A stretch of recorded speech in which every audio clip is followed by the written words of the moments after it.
Hello and welcome to my YouTube channel. इस video पे हम सीडीएस और एनडीए का जो इंग्लिश का पेपर होता है उसके पैटर्न को देखेंगे। ठीक है, कैसे क्वेश्चन आते हैं और कैसे उनको सॉल्व किया जाता है।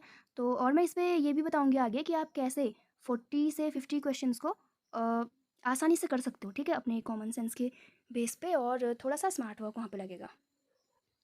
ये वीडियो स्पेशली जिनका फर्स्ट अटैम्प्ट है और उन्होंने पेपर पैटर्न नहीं देखा है अभी तक, तब उनके लिए है, क्योंकि पेपर में अभी मुश्किल से एक हफ़्ता बचा है। ठीक है, तो भी अगर वो लोग इस चीज़ को फॉलो करते हैं तो अच्छे नंबर ला सकते हैं। और जो लोग अगली बार का सीडीएस देने का सोच रहे हैं तो उनके लिए भी ये हेल्पफुल है, तो प्लीज़ इसको अपने दोस्तों के साथ ज़रूर शेयर करना। ठीक है, तो ये पेपर यहाँ पे हम देखने वाले हैं सीडीएस का।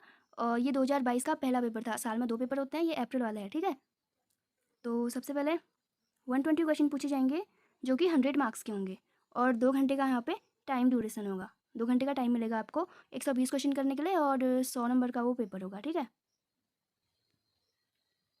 यहाँ पे आपको अपना रोल नंबर लिखना होगा। यहाँ पे कुछ इंस्ट्रक्शंस दे रखे हैं, उनको देख लेना। शुरू करते हैं स्पॉटिंग ऑफ एरर्स। ठीक है, तो यहाँ पे 10 क्वेश्चन आपको एरर वाले दिखेंगे, जिसपे आपको एरर फाइंड करना होता है और ये ग्रामर रूल्स पे बेस्ड होता है। तो यहाँ पे आपको बिना पढ़े तो यहाँ पे आप कुछ नहीं कर सकते, रूल्स को पढ़ना ही पड़ेगा। ठीक है, और आप बोलोगे तो मैं इंपॉर्टेंट रूल की भी एक वीडियो बना दूंगी जो आपको हेल्प करेंगे। ओके, सेकंड है फिल इन दी ब्लैंक्स। यहाँ पे भी आपको 10 क्वेश्चन पूछे जाएंगे और इस पर भी ग्रामर के रूल लगेंगे, लेकिन इसको आप कॉमन सेंस के हिसाब से भी कर सकते हो, क्योंकि यहाँ पे जनरल पूछे जाते हैं, जैसे जो भी हम अपने बुक्स पे न्यूज़पेपर्स पे पढ़ते हैं ना, तो वही सारे वर्ड्स यहाँ पे दिए होंगे। जैसे 15 ईयर्स, तो हम हमेशा यही पढ़ते हैं ना, 15 ईयर्स एगो, तो यहाँ पे ए इसका करेक्ट आंसर है। तो इस तरीके से भी आप कर सकते हो, बट मेन यही है कि अगर रूल्स पढ़ोगे तो एक्यूरेसी सही रहेगी।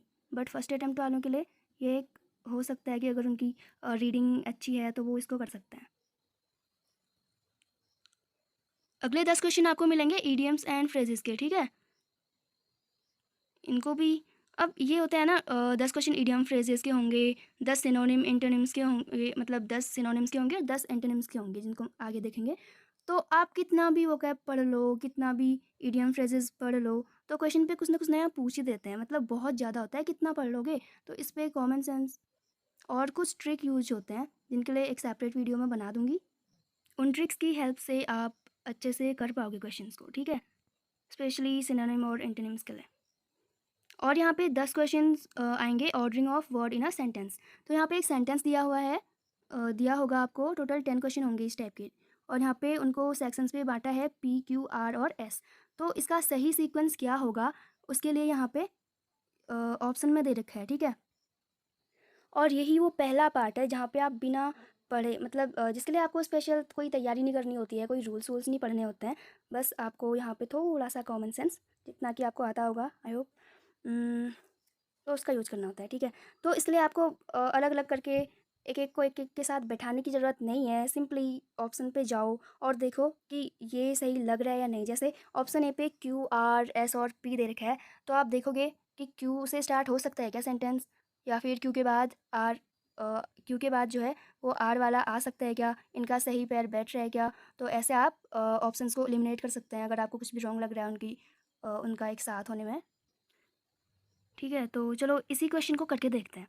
अब यहाँ पे फर्स्ट वाले में ए में क्या दे रखा है, लास्ट पे पी दे रखा है। तो पी वाले में क्या लिखा है, एज सुन एज। तो ये लास्ट में हो सकता है क्या किसी सेंटेंस के, नहीं हो सकता, तो इसको आप इजीली एलिमिनेट कर सकते हो। और अगर ऑप्शन ए और डी सेम है, लास्ट में पी है, तो ये दोनों ही नहीं होंगे। ठीक है, बचे बी और सी। तो इनमें से देखो, इसमें बी वाला ऑप्शन देखो, आर से शुरू हो रहा है। तो आर में है समथिंग फॉर द पुअर, और उसके बाद है क्यू वाला, the government was pressed to do. तो ये कुछ लग रहा है क्या सेंसिबल, नहीं है ना। तो नेक्स्ट वाला देखते हैं, सी वाला, पी से स्टार्ट है and okay, as soon as, फिर S something for, sorry, as soon as the session commenced the government was pressed to do something for the poor. तो यहाँ पे सी वाला करेक्ट हो जाएगा। ठीक है, तो आपको यहाँ पे ऐसे क्वेश्चंस को करना है। और यहाँ पे आप एक और चीज़ कर सकते थे, जैसे सी वाले ऑप्शन में देखो एस और क्यू साथ में, the session commenced, the government was pressed to do, sorry, S और क्यू और आर साथ में है, ठीक है। तो क्यू के बाद R, the government was pressed to do something for the poor.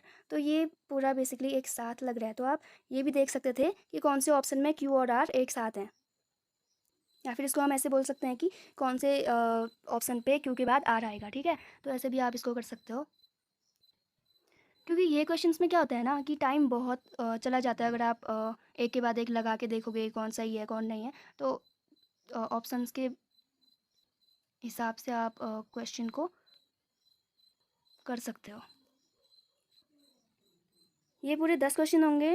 और ओके, ये देखो एक और वैसा ही क्वेश्चन है, बट इस पे जो सेंटेंसेस हैं ये काफ़ी लंबे होते हैं, और इस पर पहला सेंटेंस S1 और एंडिंग वाला जो सेंटेंस होगा, स्टार्टिंग और एंडिंग दोनों दिए रहते हैं, S1 और S6, और इनके बीच में 4 सेंटेंसेस को हमें फिक्स करना होता है, रीअरेंज करना होता है, और ये काफ़ी बड़े बड़े सेंटेंसेस होते हैं, तो इस पर भी काफ़ी टाइम लगता है, ठीक है। तो इसके लिए भी वही ट्रिक है, हमें ऑप्शंस को देखना होता है कि किसकी जोड़ी किसके साथ बनी है, और उसके हिसाब से अगर हम अरेंजमेंट को देखेंगे तो हम कम टाइम पे सही आंसर तक पहुंच सकते हैं, ठीक है। ये क्वेश्चंस टफ नहीं होते, आते सबको हैं, पर टाइम की कमी की वजह से हम कर नहीं पाते हैं, इसलिए टाइम मैनेजमेंट बहुत ज़रूरी है इन सब क्वेश्चंस में। अगला देखते हैं, 10 क्वेश्चन होंगे ये, ठीक है। ओके ओके, तो ये है सिनोनिम्स, ये भी 10 पूछे जाएंगे। इसके लिए क्या ट्रिक होती है वो मैं आपको दूसरे वीडियो पे बता दूंगी, क्योंकि वीडियो काफ़ी लंबी हो जाएगी ये, ठीक है। 10 क्वेश्चन आपसे एंटोनिम्स के पूछे जाएंगे, फिर क्लोज कंपोजिशन, ये भी 10 होंगे।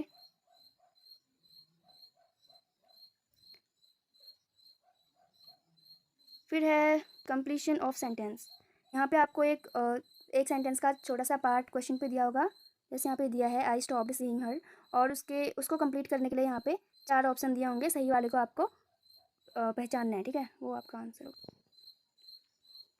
अगले 10 क्वेश्चन, प्रीपोजिशंस एंड डिटरमाइनर्स। तो यहाँ पे बहुत ज़्यादा कन्फ्यूजन होती है, क्योंकि फिक्स्ड प्रीपोजिशन जो होते हैं वो सफिक्स लगने के बाद अपना मीनिंग चेंज कर देते हैं, तो इसके लिए पूरा रूल्स ही पढ़ना पड़ता है, या फिर अगर आप रोज़ रीडिंग करते हो न्यूज़पेपर तो आप इसको आसानी से कर सकते हो। अगला है कॉम्प्रिहेंसन, तो यहाँ पे भी 10 क्वेश्चन पूछे जाएंगे, 2 पैसेज दिए होंगे आपको, 5-5 क्वेश्चन होंगे, ठीक है, टोटल 10।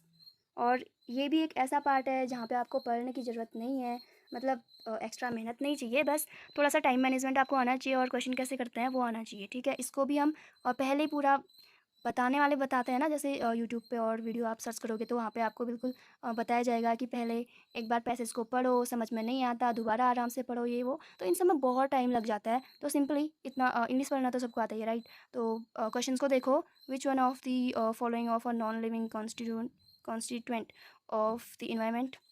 तो पहले क्वेश्चन को देखो, ऑप्शंस को देखो, उसके बाद पैसेज को देखो, ठीक है। तो ये थोड़ा इजी हो जाएगा आंसर तक पहुंचने के लिए, और थोड़ा टाइम मैनेजमेंट आप कर सकते हो, अपना टाइम बचा सकते हो इससे, ठीक है। ये सेकंड पैसेज, 5 क्वेश्चन इसमें भी पूछे जाएंगे, ये देखो। फिर आता है पार्ट्स ऑफ स्पीच, तो इस पर भी आप 10 क्वेश्चन आपको देखने को मिलेंगे, और 10 में से 10 आप इसको करेक्ट कर सकते हो, ठीक है। इस पर भी रूल्स होते हैं, और इसके लिए मैं एक अलग से वीडियो बना दूँगी। अब देखो आपने हम सब ने स्कूल टाइम से ही सुना है पार्ट्स ऑफ स्पीच 8 होते हैं, ठीक है। बेसिकली 8 ही होते हैं, लेकिन उसके सब पार्ट्स भी होते हैं उनके अंदर। तो आजकल थोड़ा सा पेपर डिफ़िकल्ट बनाने के लिए, या फिर जो भी है कंफ्यूज करने के लिए कैंडिडेट्स को, तो वो क्या करते हैं उनके सब पार्ट्स को भी ऑप्शंस पे डाल देंगे। जैसे यहाँ पे ऑप्शन लिखा है नाउन, यहाँ पे तो चलो ठीक है, हाँ यहाँ पे जिरंड लिखा है, तो मेनली हम जिरंड को वैसे नहीं देखते हैं ना as a parts of speech, पर ये एक सब पार्ट होता है, ठीक है, जो नाउन की तरह काम करता है। और वैसे ही इंटेंसिफायर एक होता है, इससे पिछले वाले पेपर में वो दिया था ऑप्शन में बहुत ज़्यादा, तो जो कैंडिडेट्स थे वो काफ़ी कंफ्यूज हो गए थे। वो एडवर्ब का एक पार्ट होता है। वैसे ही अगर आर्टिकल्स दे दिया जाएगा ऑप्शन पे, अ, और ऑप्शन पे पूछ दिया जाएगा डायरेक्ट कि इनमें से ये डेफिनेट आर्टिकल है या इनडेफिनेट आर्टिकल है, तो ऐसे भी आपको ऑप्शन मिल सकते हैं, ठीक है।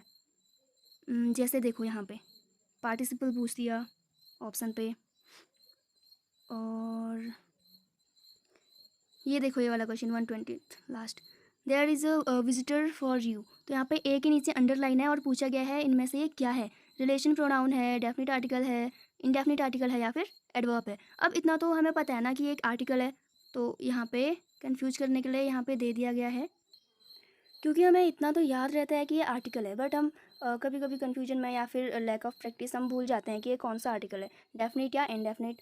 तो ऑब्वियसली ये है option C, indefinite article. Definite क्या होता है, द, ठीक है, सेम साउंड है, तो ऐसे भी आप कर सकते हो। तो ये टोटल 120 क्वेश्चन है, और पार्ट्स ऑफ स्पीच को कैसे आइडेंटिफाई करना है इसके लिए मैं एक अलग से वीडियो बना दूंगी, जिससे आपको पहचानने में आसानी होगी, ठीक है। यहाँ पे मैंने बस पैटर्न बताया, और मैं ये एज्यूम करके चल रही हूँ कि आपका ये पहला अटैम्प्ट है, ठीक है। तो जो दूसरा वीडियो आएगा identification of parts of speech, और तो वो सभी के लिए हेल्पफुल रहेगा, ठीक है, जिसका फर्स्ट अटैम्प्ट हो, सेकंड हो, थर्ड हो, कोई भी हो, ठीक है। जो मैं बोल रही थी कि आप कैसे इजीली 40 to 50 क्वेश्चंस कर सकते हो, तो उसमें मेनली वही वाले पार्ट है। एक तो पार्ट्स ऑफ स्पीच, जिसके मैं आपको शॉर्ट ट्रिक्स वगैरह बता दूंगी, 10 क्वेश्चन उसके हो जाएंगे, 10 हो जाएंगे ये वाले PQRS, और 10 इसके ही जो लॉन्ग वाले फॉर्म होते हैं सेम होता है PQRS 30, और 10 वो रीडिंग कॉम्प्रिहेंशन वाले 40 हो गए। और इडियम और फ्रेजेस, ये तो इस पर कोई शॉर्ट ट्रिक नहीं होती वैसे। सिनोनिम एंटोनिम्स को कैसे करना होता है इस पर मैं आपको बता दूंगी, और स्पॉटिंग एरर्स के लिए मेन जो रूल्स होते हैं उनको बता दूंगी। तो ओवरऑल 50 क्वेश्चंस आप अच्छे से कर सकते हो, ठीक है। इस वीडियो पे ओके वेट, अभी NDA का पेपर भी मैं आपको दिखा देती हूँ, उस पर कैसे क्वेश्चन आते हैं, ठीक है। तो ये है NDA का पेपर। अब जैसे CDS का इंग्लिश का जो पेपर था वो पूरा एक अलग से पेपर होता है इंग्लिश का, ठीक है, लेकिन NDA में जो जनरल एबिलिटी का पेपर होता है उसी में इसको कंबाइन किया होता है। ये टोटल 600 मार्क्स का है, जिसमें से GS और इंग्लिश दोनों कंबाइंड है, ठीक है। हम इंग्लिश वाले पार्ट को देखेंगे। क्वेश्चन वैसे ही होते हैं जैसे CDS में है, लेकिन इस पर 50 क्वेश्चन ही पूछे जाते हैं, वहाँ पे 120 क्वेश्चन थे टोटल। तो यहाँ पे भी spotting of errors and 10 question ही होंगे, और इडियम और phrases, ordering of word in a sentence, 10 question होंगे, ठीक है। And antonyms, synonyms, total 50। और फिर यहाँ से आपका पार्ट B स्टार्ट है, जो कि GS का होगा, जनरल स्टडीज़। तो आगे जो ट्रिक वाली वीडियोज़ होंगी वो NDA और CDS दोनों के लिए हेल्पफुल रहेंगी। तो प्लीज़ अगर आप चाहते हैं कि मैं वो वीडियोज़ बनाऊँ, तो प्लीज़ चैनल को सब्सक्राइब कर देना, वीडियो को लाइक कर देना, और अपने दोस्तों के साथ ज़रूर से शेयर कर